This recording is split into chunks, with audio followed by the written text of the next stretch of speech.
جو کام امام سے زبردستی کروایا جائے اور امام اس کام کو کرے، انجام دے اس اللہ کی رضا کی خاطر، وہ سنت نہیں ہوتا۔ سنت وہ کام ہوتا ہے جو امام اپنی مرضی سے کرے، اپنی رضا سے کرے، اسے سنت کہتے ہیں۔ یہ مجلس ائمہ کی دی ہوئی ہے، جلوس علماء کا دیا ہوگا۔ اگر یہ علماء آزادار نہیں تھے، کس نے دیا تجھے جلوس؟ اپنی صفوں کو سمجھا، اپنے جوانوں کو ایسے لوگوں سے بچا جو تجھے غلط ڈگر پہ لے کے جا رہے ہیں، علم کی ڈگر پہ چل، جہالت کی ڈگر پہ نہیں۔ تو اپنا گھر کسی موچی سے نہیں بنواتا، اس کے لیے تو رازہ ڈھونڈتا ہے۔ دین کے مسئلے تو موچیوں سے پوچھے گا، اس کے لیے بھی تجھے کسی عالم کے دروازے پہ جانا پڑے گا۔ تجھے کیا سمجھا؟ مجھے دین نے کون بتایا؟ بے دین بتایا، جسے خود پتا نہیں، مجھ سے چڑھ کر الجھ پڑا جی تشہد میں علی ولی اللہ پڑھنا چاہیے، آپ کیوں نہیں پڑھتے؟ میں نے اسے کہا مجھے پڑھ کے بتا، پڑھنا کہاں میں پڑھتا ہوں؟ اس بیچارے کو پتہ ہی نہیں تھا کہ تشہد کہتے کسے۔ میں نے کہا حد یہ ہے جس کو خود نماز نہیں آتی وہ مجھے تبلیغ کر رہا ہے۔ تشہد میں علی ولی اللہ پڑھنا ہے تو علی ولی اللہ پڑھنے کے لیے پہلے تشہد پڑھنا پڑے گا، تشہد پڑھنے کے لیے پہلے نماز پڑھنی پڑے گی، اور جو نماز ہی نہیں پڑھتا پھر وہ علی ولی اللہ پڑھے گا کہاں؟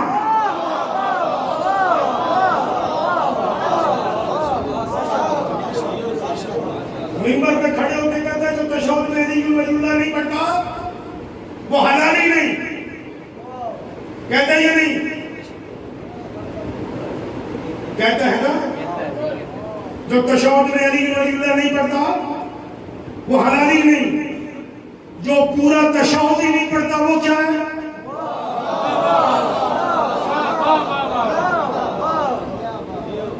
جو پورا تشہد ہی نہیں پڑھتا وہ کیا ہے؟ لگاؤ فتویٰ، کیونکہ تشہد میں تو اللہ کی گواہی بھی ہے، رسالت کی گواہی بھی ہے، وہ پورا تشہد ہی نہیں پڑھ رہا، جو ایک جملہ نہ پڑھنے والا حلالی نہیں، تو جو تینوں گواہیاں نہ پڑھے۔ میں اگر تشہد میں علی ولی اللہ نہیں پڑھتا تو کم از کم علی اور علی کے 11 بیٹوں پر درود تو پڑھتا ہوں تشہد میں۔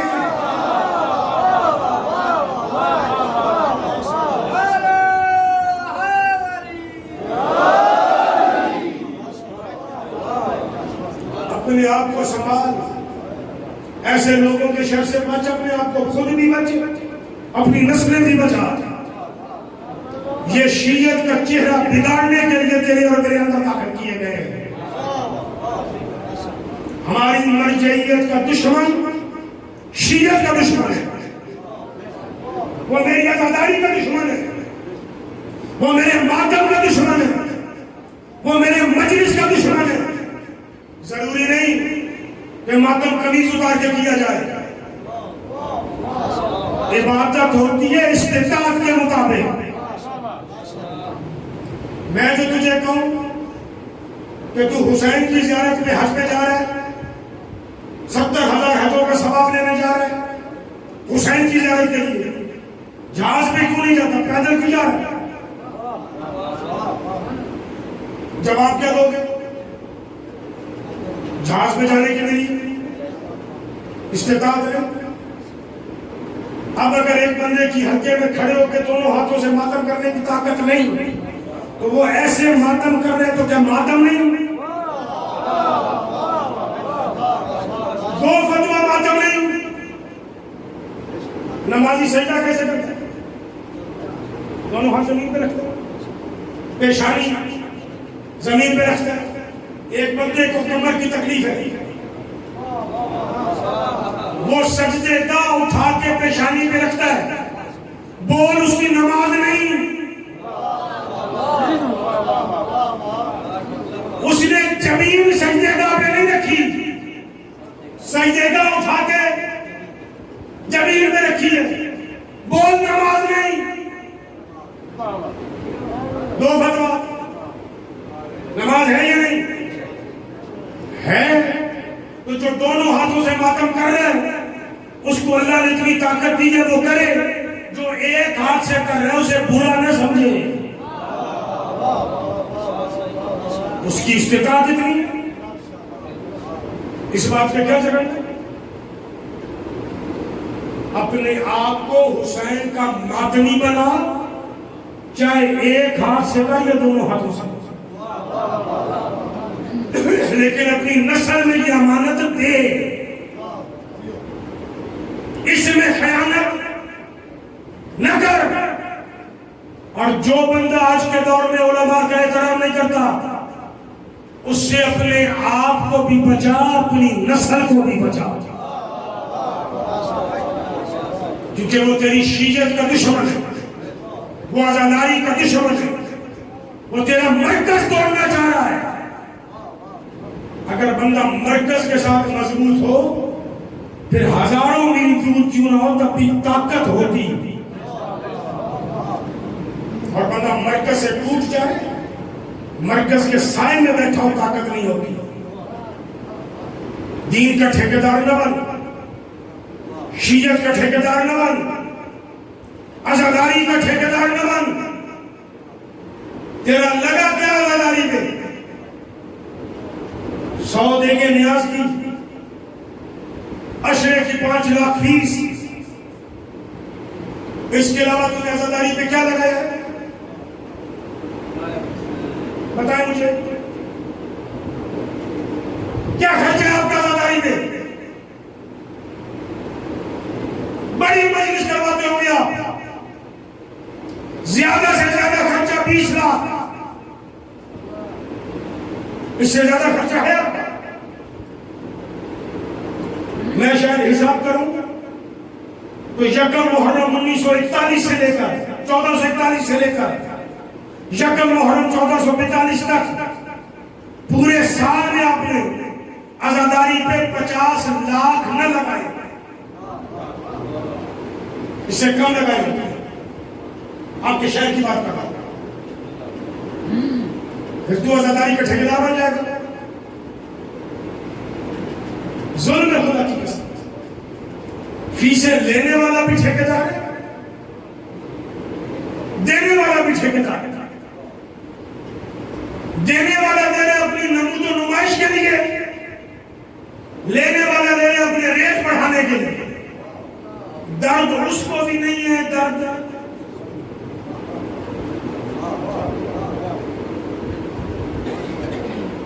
ممبر پہ آ کے میں عمران کاظمی کا تو میں مولا کا نوکر ہوں. جب آپ مجھے مجلس کی دعوت دیتے ہیں تب کہتا ہوں 50,000 دو گے تو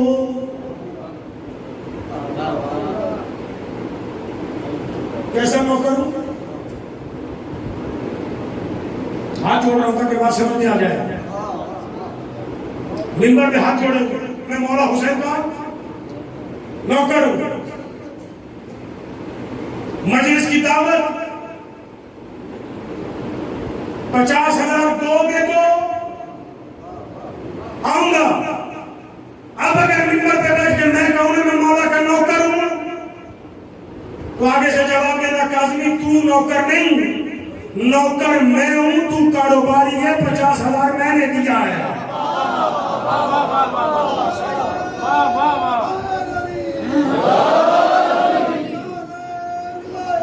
علیم خرچہ میرا ہے, اللہ تیرا خرچہ نہیں ہے, تو کیا نوکر ہے. پیسے بھی ہم سے لیتا ہے, بے عزتی بھی ہماری کرتا ہے. پھر ممبر پہ بیٹھ کے کہتا ہے میں جملہ کہنے لگا ہوں، دیکھتا ہوں کس کا چہرہ بگڑتا ہے، کس کا چہرہ کھلتا ہے۔ جس کا بگڑ جائے گا وہ حلالی نہیں، مجلس پہ نہیں کہنا، اسے اتر جائے نا، اس کے گریبان میں ہاتھ ڈال کے کہنا بدبخت انسان، میں جو دنیا کے کام چھوڑ کے ذکر حسین میں بیٹھا ہوں، اگر تیری مجلس میں نہیں بھی نعرہ لگایا تو پھر بھی میرا مقدس سنورا ہوا ہے، کیونکہ میں مجلس میں تھا۔ ضروری نہیں کہ میں وعدہ کروں، ضروری نہیں کہ میں نعرہ لگاؤں، ضروری نہیں کہ میں دونوں ہاتھ اٹھاؤں۔ منبر پہ بیٹھ کے تمہیں گالیاں لے جاتے ہیں، شریف آ کر روئے گی بدماش کو کیا پتا، کہتے ہیں کہ نہیں؟ اب اگر اتفاقاً تیری آنکھ میں آنسو نہیں آیا تو تیری آنکھ کیا ہو گئی؟ بولیں آپ کو کیا کہیے پتہ ہے؟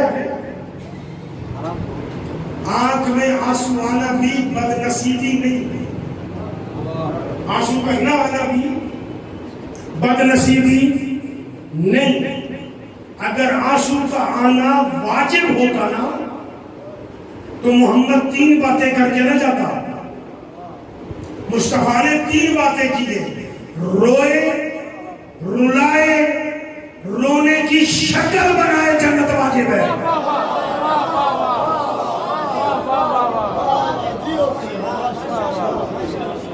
مصطفیٰ نے یہ نہیں کہا کہ روئے تو جنت واجب ہے، رونے کی شکل بنائے، رونا اختیار میں نہیں،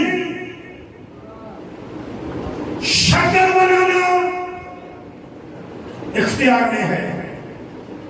روتا بندہ تب ہے جب دل پہ ضرب لگتی ہے، کبھی کبھی بندہ دنیا کے خیال میں ہوتا نہیں رو سکتا، لیکن رونے کی شکل بنا سکتا۔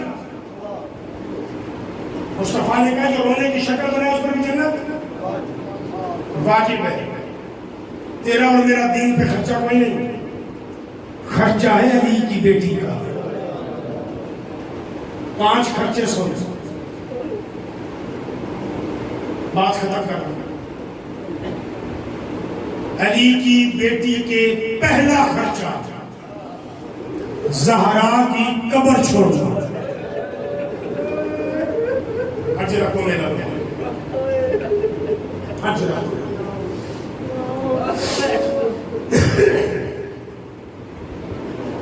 میں عموماً چیخ چلا کے مسائل نہیں پڑھتا، کوشش کرتا ہوں سمجھا کے جاؤں گا۔ تیری ایک ہائے نکل گئی، عبادت مکمل ہوگی۔ تیری رونے جیسی شکل بن گئی، عبادت مکمل ہوگی۔ بیٹیاں ہیں آپ میں سے کسی ہیں؟ اللہ ان کے پردے سلامت رکھے۔ شادیاں دیکھیں، دیکھیں، بولے میرے ساتھ، دیکھیں، جب لڑکی ہوتی شادی دکھ نہیں ہوتا، خوشی ہوتی۔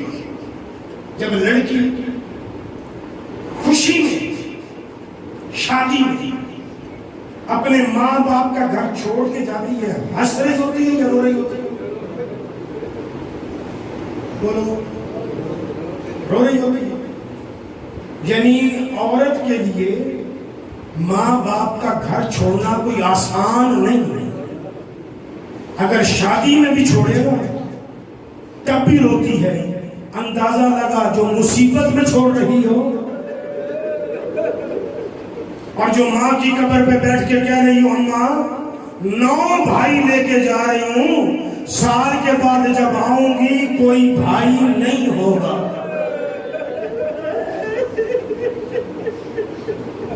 میں نے روایت پڑھی، حسین نے کہا ثانیہ زہرا جی مولا اٹھ محمد پہ بیٹھ چلے کہتی ہے نہیں اٹھی تھوڑی دیر صبر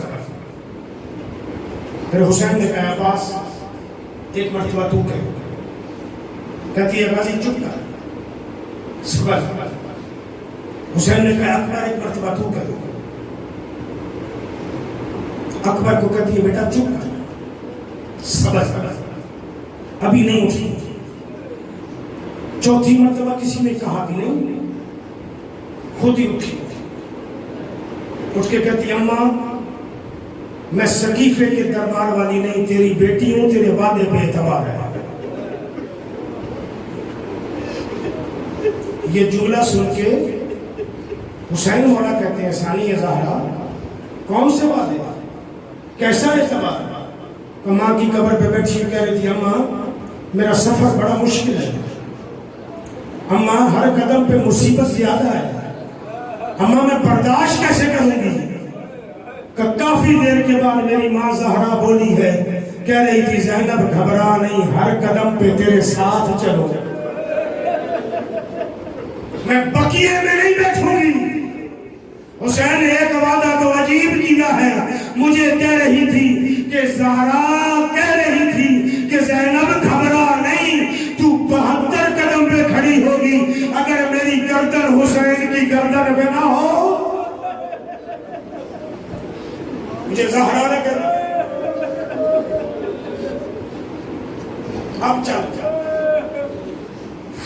اب کوئی مسئلہ نہیں ہر قدم پہ ماں ساتھ ہے بیٹیوں کا حوصلہ ہوتی ہے پہلا خرچہ ماں کی قبر چھوڑ دوسرا خرچہ روزے عاشور اون و محمد دینا اگر تجھے یہی سمجھ میں آ گیا شاید مجھے اگلے جملے پڑھنے نہ پڑے اللہ کرے زندگی میں کسی کے ساتھ یہ تجربہ نہ ہو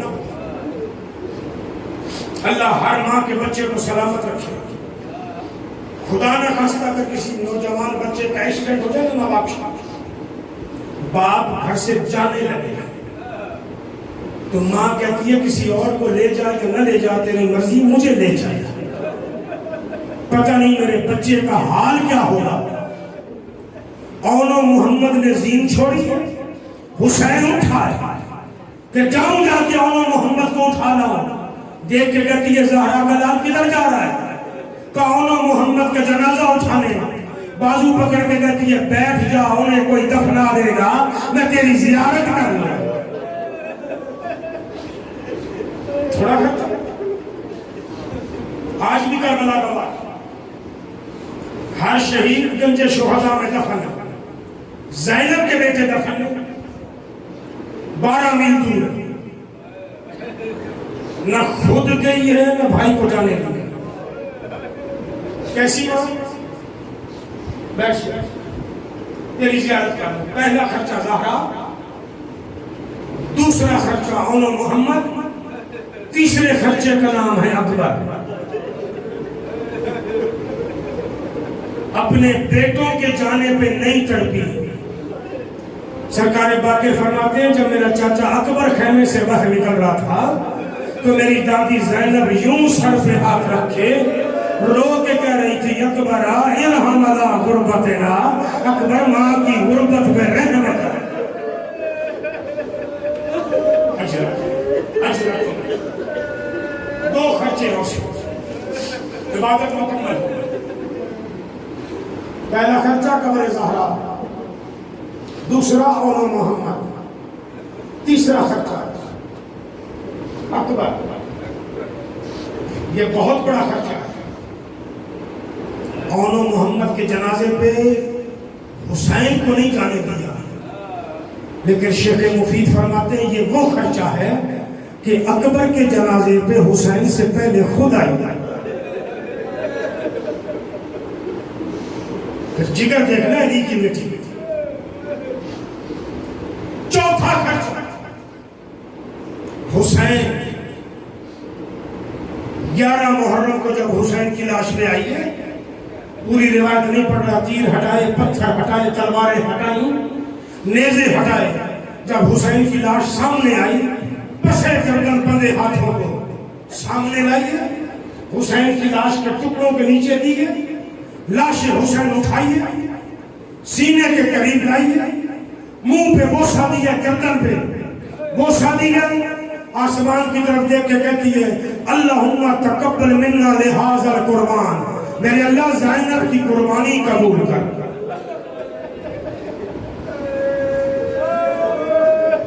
پانچواں خرچہ سنے گا,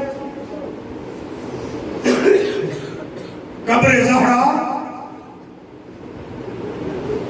اول محمد اکبر حسین. پانچویں خرچے کا نام ہے چادر. رب جانے یہ چادر کتنی قیمتی ہے کہ دربار یزید میں سال کے بعد سجاد کہہ رہا ہے کہ کربلا کا لوٹا ہوا مال دے یا نہ دے, میری ماں زینب کی چادر ضرور دے, کیونکہ وہ چادر تطہیر ہے, اس کے بغیر ہمارا گزارا نہیں. اللہ وسيعلم الذين ظلموا أي ذنب كان لهم.